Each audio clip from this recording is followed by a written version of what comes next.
हाँ तो बच्चे, law of multiple of proportion का मैंने बताया कि law of multiple of proportion क्या कहता है कि हमारे पास एक एलिमेंट अगर ए है और दूसरा एलिमेंट अगर बी है, मैंने आपको पहले ही बताया, when two elements combines to form more than one compound, दो कंपाउंड्स बना रहे हैं और उनमें से एक का मास जो है वो क्या होता है, फिक्स होता है, तो दूसरा एलिमेंट जो फिक्स मास वाले एलिमेंट के साथ कंबाइन कर रहा है, मान लो B1 और B2 ये ऐसे हैं जिनका मास फिक्स नहीं और A जो है वो फिक्स्ड है, तो ये क्या कह रहा है लॉ मल्टीपल प्रोपोर्शन के B1 और B2 का जो मास है वो सिंपल होल नंबर में आएगा। तो अब बच्चे हम कुछ एग्जांपल्स देंगे जिन एग्जांपल से आपको क्लियर होगा। मान लो हम दो एलिमेंट्स ले लेते हैं, अच्छे से समझना आपने। दो एलिमेंट्स कौन से हैं? एक हाइड्रोजन हम ले लेते हैं और दूसरा एलिमेंट हम ले लेते हैं ऑक्सीजन। एक हाइड्रोजन और एक oxygen. When two elements combines to form more than one compounds, तो ये दो कंपाउंड्स बनाएंगे। आपको पता है हाइड्रोजन और हाइड्रोजन और ऑक्सीजन जब मिलते हैं तो एक कंपाउंड बनाते हैं वाटर H2O, और दूसरा आपने भी नाम सुना होगा, नहीं सुना है तो आज सुन लो, H2O2। ये वाटर हो गया और ये हाइड्रोजन परऑक्साइड हो गया। When two elements combines to form more than one compounds, अब हमें देखना है इनमें दो एलिमेंट है, शाबाश अच्छे से देखना है आपने। दो एलिमेंट्स हैं, एक हाइड्रोजन है और एक ऑक्सीजन है, समझना आपने अच्छे से। तो पहले वाले में H2O में हाइड्रोजन का मास कितना है? आपको पता है हाइड्रोजन का मास 1 होता है और यहाँ पे 2 हाइड्रोजन से, तो 2 इंटू 1 क्या होगा? 2 ग्राम्स। हम यूनिट को नहीं लिखते हैं बीच में, 2 ग्राम्स। अब हाइड्रोजन पर ऑक्साइड को हम ले लेते हैं, तो यहाँ पे भी हाइड्रोजन कितने हैं? 2 हैं, तो 2 इंटू 1 2 ग्राम्स। तो इट मीन्स एक एलिमेंट जिसका मास फिक्स्ड है वो कौन सा है? हाइड्रोजन। हाइड्रोजन का मास क्या है? फिक्स्ड है दोनों में, इसमें भी 2 ग्राम्स आ रहा है और इसमें भी 2 ग्राम्स आ रहा है। तो इट मीन्स अब लॉ फॉलो किस पे होगा? ऑक्सीजन पे। ठीक है, कि यहाँ पे हाइड्रोजन A हो गया और ऑक्सीजन क्या हो गया? B हो गया। तो अब हम देखेंगे कि क्या लॉ असली में प्रूव होता है या नहीं होता है। तो H2O के केस में ऑक्सीजन का मास कितना है बच्चे? ऑक्सीजन का आपको पता है मास 16 होता है और यहाँ पे एक ऑक्सीजन है, तो क्या आएगा? 16 आएगा।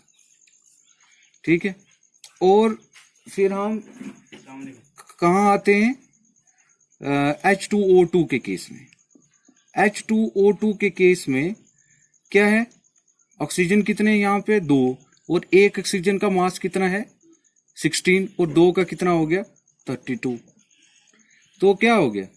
When two elements combines to form more than one compound, the mass of one element which combines with the fixed mass, ये हो गया fixed mass of one element, then the other element which combines with the mass of fixed element always bears a whole number ratio।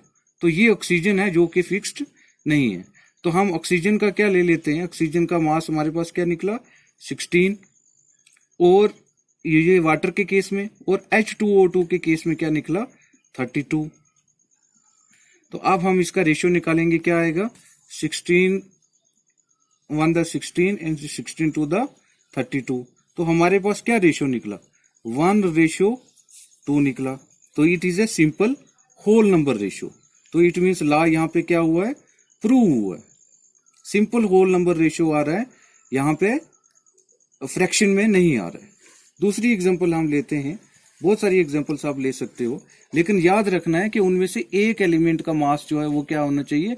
Fixed होना चाहिए, मतलब same होना चाहिए दोनों में। मान लो हम दूसरे एलिमेंट लेते हैं, कार्बन प्लस ऑक्सीजन। ये एग्जांपल्स आपको बच्चे नोट डाउन करनी है यहाँ से अपनी नोटबुक के ऊपर। कार्बन प्लस ऑक्सीजन, एक एलिमेंट कार्बन है और दूसरा ऑक्सीजन है। ये दोनों जब मिलेंगे तो क्या बनाएंगे? या तो कार्बन मोनोऑक्साइड बना सकते हैं CO, और या फिर कार्बन डाइऑक्साइड बना सकते हैं। ठीक है, अब हम यहाँ पे मास निकालते हैं, ठीक है, यहाँ पे निकालते हैं हम कार्बन का और यहाँ पे हम निकालते हैं ऑक्सीजन का। शाबाश। तो फर्स्ट केस में हम ले लेते हैं किसको, CO को, और यहाँ पे हम क्या लेते हैं, CO2 को, दो बन रहे हैं। तो यहाँ पे हम कार्बन मोनोऑक्साइड में अगर कार्बन का मास देखें तो क्या होता है कार्बन का मास, शाबाश, कार्बन का मास होता है 12 ग्राम्स। और यहाँ पे भी कार्बन एक है तो कितना, कार्बन डाइऑक्साइड में भी क्या है 12 ग्राम्स। इट मीन्स एक एलिमेंट जिसका मास फिक्स्ड है वो कौन सा है, कार्बन है। अब हम ऑक्सीजन पे आते हैं। ऑक्सीजन की अगर हम बात करें तो कार्बन मोनोऑक्साइड में ऑक्सीजन का मास कितना है, शाबाश, ऑक्सीजन का मास है 16, क्योंकि एक ऑक्सीजन है। और कार्बन डाइऑक्साइड में कितने ऑक्सीजन है, दो हैं, तो 16 इंटू 2 32। तो मास मैंने आपको पहले बता दिया है कि मास मैंने आपको याद करने के लिए बताया था। तो ये हो गया फिक्स्ड, इसका तो हम रेशियो जो वो नहीं निकालेंगे, रेशियो हम इसका निकालेंगे। तो रेशियो हमारे पास क्या निकलेगा, 16 इंटू रेशियो 32। तो 16 1 द 16 एंड 16 2 द 32। तो रेशियो क्या आया हमारे पास, सिंपल होल नंबर रेशियो आया, ठीक है। तो ये दो एग्जांपल्स मैंने आपको the law of multiple proportion में। एक एग्जांपल मोस्ट इंटरेस्टिंग एग्जांपल है जो मैं आपको दूंगा और वो आपको समझनी है।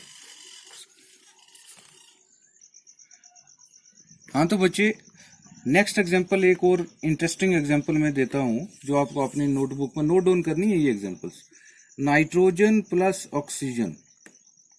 तो बच्चे आपको याद रखना है कि ऑक्साइड्स ऑफ नाइट्रोजन 5 होते हैं। तो नाइट्रोजन और ऑक्सीजन जब मिलते हैं तो ये बनाएंगे बहुत सारे ऑक्साइड्स, 5 ऑक्साइड्स आपको याद रखना है। फर्स्ट ऑक्साइड जो बनाएगा N2O, डाई नाइट्रोजन ऑक्साइड, ठीक है। दूसरा जो बनाएगा NO, आप ऐसे भी लिख सकते हो, ये पहले वो नीचे, कोई मसला नहीं है, नाइट्रोजन ऑक्साइड। तीसरा NO2, नाइट्रोजन डाइऑक्साइड, ठीक है। या पहले ये लिख लो N2O3, die nitrogen trioxide, NO2, nitrogen dioxide, N2O5, die nitrogen pentoxide. ये 5 ऑक्साइड्स बनाए इसने, ये 5 ऑक्साइड बनाए। अब हम क्या निकालेंगे, इनमें मास निकालेंगे। ध्यान से देखना है आपको, मैंने क्या बताया कि एक एलिमेंट का मास फिक्स होना चाहिए और दूसरे एलिमेंट का मास जो है वो उसके साथ जो कंबाइन कर रहा है उसका रेशियो क्या होगा, होल नंबर में आएगा। यहां हम नाइट्रोजन का मास ले लेते हैं और यहाँ पे ऑक्सीजन का। तो N2O में अगर हम देखें तो आपको पता है कि नाइट्रोजन का मास कितना होता है, नाइट्रोजन का एटॉमिक नंबर 7 होता है, तो मास कितना हो गया उसका 14। तो दो नाइट्रोजन है, 14 इंटू 2 28, याद रखना है आपने 28। तो यहाँ पे नाइट्रोजन ऑक्साइड जो होता है, अब जहां भी देखेंगे नाइट्रोजन ऑक्साइड हमेशा 2NO की फॉर्म में होता है।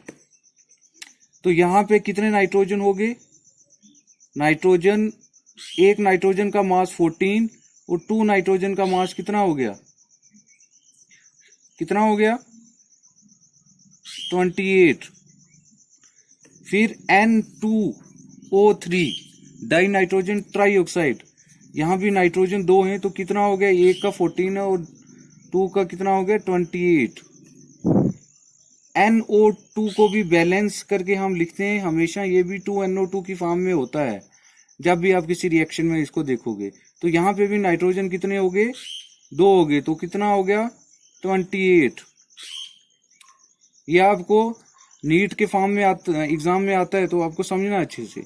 N2O5, तो इसमें भी क्या है, 2 नाइट्रोजन है तो कितने हो गए 28। तो इट मीन्स ये नाइट्रोजन वो एलिमेंट है जिसका मास क्या है, फिक्स्ड है, तो इसकी हम रेशो नहीं निकालेंगे क्योंकि इनका मास क्या है, फिक्स्ड है। अब हम आ जाते हैं ऑक्सीजन पे। तो N2O में एक ऑक्सीजन है, तो ऑक्सीजन का मास कितना होता है, 16। यहाँ पे ऑक्सीजन कितने हैं, 2 ऑक्सीजन है, ये 2 कॉमन है इसके साथ, तो एक ऑक्सीजन का मास 16, तो 2 का कितना होगा, 32। यहाँ पे ऑक्सीजन कितने हैं, 3, ठीक है। तो एक ऑक्सीजन का मास 16, तो 3 ऑक्सीजन का मास कितना होगा, 48। यहाँ पे ऑक्सीजन कितने हैं, 2 to the 4, ठीक है। तो एक ऑक्सीजन का मास 16 है, तो 4 ऑक्सीजन का मास कितना होगा, 64। यहाँ पे ऑक्सीजन कितने हैं, 5 है, एक ऑक्सीजन का मास 16 है, तो 5 ऑक्सीजन का मास कितना होगा, 80 होगा, ठीक है बच्चे। तो अब हम इनकी रेशो निकालेंगे क्योंकि ये तो क्या है, ये फिक्स्ड है, तो रेशो किसकी निकालेंगे हम, ऑक्सीजन की।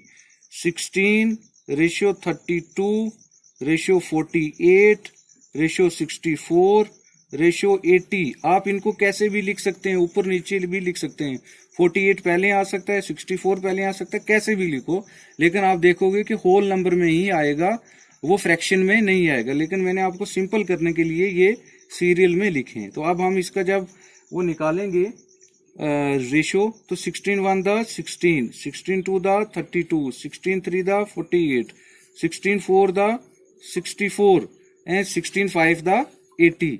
तो रेशो जब हम इनकी अब निकालेंगे तो क्या आ रही है, 1 रेशो 2 रेशो 3 रेशो 4 रेशो 5। तो क्या आ रहा है, ये होल नंबर में आ रहा है। तो it means law of multiple proportion is verified here. तो आपको अगर ये ऊपर नीचे भी लिखोगे तो 1 ratio 3 1 ratio 5 ratio 4 ratio 3 ratio 2 कैसे भी आ सकता है, लेकिन वो होल नंबर में आएगा। तो ये मैंने आपको 3 एग्जांपल्स दी। लेकिन मान लो आपको एग्जाम में, नीट के एग्जाम में आता है कि 2 मॉलिक्यूल्स आपको दे देते हैं, CO2 और SO2, ठीक है, कि बताओ क्या ये लॉ ऑफ मल्टीपल प्रोपोर्शन को फॉलो करते हैं या नहीं करते हैं, ठीक है। तो आपको क्या करना है, यहाँ पे देखना है कि यहाँ पे 2 एलिमेंट हैं, एक कार्बन है और दूसरा कौन सा है, ऑक्सीजन है, ठीक है। तो यहाँ पे CO2 में कार्बन कितने हैं, एक कार्बन है, तो कार्बन का मास कितना हो गया, CO2 में कार्बन का मास कितना हो गया, शाबाश, 12, ठीक है। और यहाँ पे सल्फर का मास कितना हो गया, 64 अप्रॉक्सीमेटली लिया हमने, हाँ 64। तो ऑक्सीजन का यहाँ पे कितना है, ऑक्सीजन का मास क्या होता है, 16, और यहाँ पे क्या है, 32, और यहाँ पे भी क्या है, 32, ठीक है। तो यहाँ पे ऑक्सीजन का मास क्या हो गया, फिक्स्ड हो गया। अब हमें रेशो किसकी निकालनी है, उसकी जिसका मास फिक्स्ड नहीं है। तो मास क्या है, 12 रेशो 64। तो जब आप इसकी रेशो निकालोगे तो ये रेशो होल नंबर में नहीं आएगा, ये रेशो होल नंबर में नहीं आएगा। 12 1 द 12 और 12 5 द 60 आता है, ये आएगा 5 पॉइंट समथिंग। तो इट मीन्स ये फ्रैक्शन में आ रहा है। तो ये वाले एलिमेंट्स जो हैं, it means law of multiple proportion को फॉलो नहीं कर रहे हैं। तो जो एग्जांपल्स मैंने पहले दी, जैसे carbon dioxide, carbon monoxide, hydrogen peroxide, carbon monoxide, carbon dioxide, वो फॉलो करते हैं। लेकिन ये वाले यहाँ पे सिंपल होल नंबर रेशियो नहीं आ रहा है। तो जब भी आपको नीट के एग्जाम में या किसी भी एग्जाम में आपको 2 कंपाउंड्स दिए गए हों, तो उनमें आपको देखना है कि क्या एक एलिमेंट का मास फिक्स्ड आ रहा है। अगर आ रहा है, ठीक है, अगर पहले तो आपने देखना है कि मास फिक्स नहीं आ रहा है, तो इट मीन्स आपको आगे नहीं जाना है एक एलिमेंट का भी। तो अगर मान लो मास फिक्स्ड आ रहा है, जैसे कि इन केस में आया 32 और 32, फिर आपने उनका रेशियो निकालना है दूसरे का। तो रेशियो जो है वो होल नंबर में नहीं आ रहा है, तो इट मीन्स ये लॉ ऑफ मल्टीपल प्रोपोर्शन को फॉलो नहीं कर रहे हैं। आई होप आप समझ गए होंगे। Thank you.